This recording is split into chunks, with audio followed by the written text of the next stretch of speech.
যোৱা দুদিন ধৰি দুলীয়াজানৰ এটা খবৰে সামাজিক মাধ্যমৰ বিশেষ চৰ্চা লাভ কৰিলে আৰু আমি দেখিলো সদৌ অসম ছাত্ৰ সন্থাৰ প্ৰাক্তন সাধাৰণ সম্পাদক শংকৰজ্যোতি বৰুৱাক আজি হেণ্ডকাফ লগাই আদালতলৈ লৈ যোৱা হল, যিটো এজন অসমীয়া হিচাপে আমি যথেষ্ট দুখ প্ৰকাশ কৰিছো আৰু এইটো গৰিহণাযোগ্য। আচলতে তেওঁ এনেকুৱা কি অপৰাধ কৰিলে যাৰ বাবে তেওঁক এনেদৰে লৈ যোৱা হল, এই কথাখিনি নিশ্চিতভাৱে আইনে বিচাৰ কৰিব লাগিব।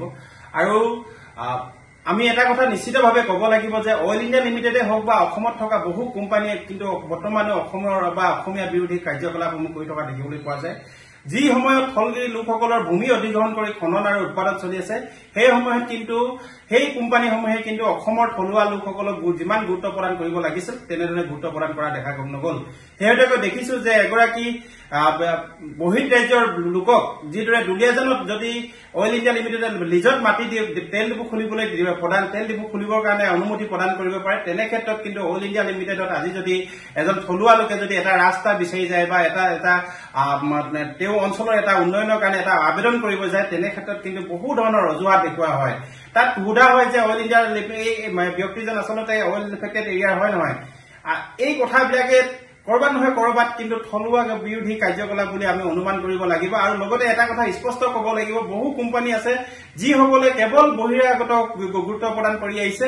অসমৰ বায়ু পানী অসমৰ পৰা উৎপাদন কৰা উৎপাদন আৰু খনন উৎপাদন চলাই আছে। সেই সময়ত কিন্তু সেই কোম্পানীসমূহে কিন্তু আজি তাৰিখলৈকে কেতিয়াও থলগিৰি লোকৰ বাবে কি কৰিলে সেই কথাখিনি কিন্তু তেওঁলোকে মুকলিকৈ ৰাজহুৱাভাৱে ক'ব নোৱাৰে। এই কথা সেইকাৰণে আমি সদৌমৰাণ ছাত্ৰ সন্থাই এই স্পষ্টভাৱে কৈছো, প্ৰতিটো কোম্পানীয়ে অসমত অসমীয়া লোকক গুৰুত্ব প্ৰদান কৰিব লাগিব, থলুৱা লোকক গুৰুত্ব প্ৰদান কৰিব লাগিব। আৰু আমি থলুৱাৰ যুৱক যুৱতীসকললৈ আহ্বান জনাইছো, সকলোৱে ওলাই আহিবৰ হল, কৰ্মৰ যোগেদি আমাৰ পৰিচয় দিব লাগিব। গতিকে যিসমূহ কোম্পানীয়ে অসমত উৎপাদন কৰি আছে বা খনন কৰি আছে, যিসমূহ কোম্পানীয়ে অসমত ব্যৱসায় কৰি আছে, প্ৰতিটো ব্যৱসায়ত আমাক সুবিধা প্ৰদান কৰিব। তাৰ কাৰণে কিন্তু হজুৰে দাবী উত্থাপন কৰিবলৈ প্ৰতিগৰাকী অসমীয়া নিবনুৱা যুৱক যুৱতীক ওলাই আহিবৰ বাবে আমি আহ্বান জনালো।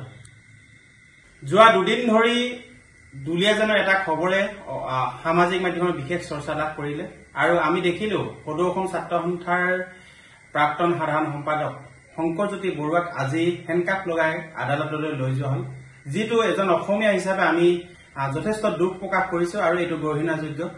আচলতে তেওঁ এনেকুৱা কি অপৰাধ কৰিলে যাৰ বাবে তেওঁক এনেদৰে লৈ যোৱা হল, এই কথাখিনি নিশ্চিতভাৱে আইনে বিচাৰ কৰিব লাগিব।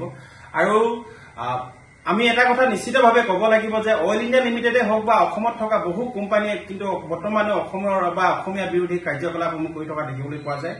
যি সময়ত থলগিৰি লোকসকলৰ ভূমি অধিগ্ৰহণ কৰি খনন আৰু উৎপাদন চলি আছে, সেই সময়ত কিন্তু সেই কোম্পানীসমূহে কিন্তু অসমৰ থলুৱা লোকসকলক যিমান গুৰুত্ব প্ৰদান কৰিব লাগিছিল তেনেদৰে গুৰুত্ব প্ৰদান কৰা দেখা নগল। শেহতীয়াকৈ দেখিছো যে এগৰাকী বহিঃ ৰাজ্যৰ লোকক যিদৰে দুলীয়াজানত যদি অইল ইণ্ডিয়া লিমিটেডে লিজত মাটি দিয়ে তেল ডিপু খুলিবলৈ তেল ডিপু খুলিবৰ কাৰণে অনুমতি প্ৰদান কৰিব পাৰে, তেনে ক্ষেত্ৰত কিন্তু অইল ইণ্ডিয়া লিমিটেডত আজি যদি এজন থলুৱা লোকে যদি এটা ৰাস্তা বিচাৰি যায় বা এটা তেওঁ অঞ্চলৰ এটা উন্নয়নৰ কাৰণে এটা আবেদন কৰিব যায়, তেনে ক্ষেত্ৰত কিন্তু বহু ধৰণৰ অজুহাত দেখুওৱা হয়। তাত সোধা হয় যে অইল ইণ্ডিয়াৰ ব্যক্তিজন আচলতে অইল এফেক্টেড এৰিয়াৰ হয় নহয়। এই কথাবিলাকে কৰবাত নহয় কৰবাত কিন্তু থলুৱা বিৰোধী কাৰ্যকলাপ বুলি আমি অনুমান কৰিব লাগিব। আৰু লগতে এটা কথা স্পষ্ট ক'ব লাগিব, বহু কোম্পানী আছে যিসকলে কেৱল বহিৰাগত গুৰুত্ব প্ৰদান কৰি আহিছে। অসমৰ বায়ু পানী অসমৰ পৰা উৎপাদন কৰা উৎপাদন আৰু খনন উৎপাদন চলাই আছে। সেই সময়ত কিন্তু সেই কোম্পানীসমূহে কিন্তু আজি তাৰিখলৈকে কেতিয়াও থলগিৰি লোকৰ বাবে কি কৰিলে সেই কথাখিনি কিন্তু তেওঁলোকে মুকলিকৈ ৰাজহুৱাভাৱে ক'ব নোৱাৰে।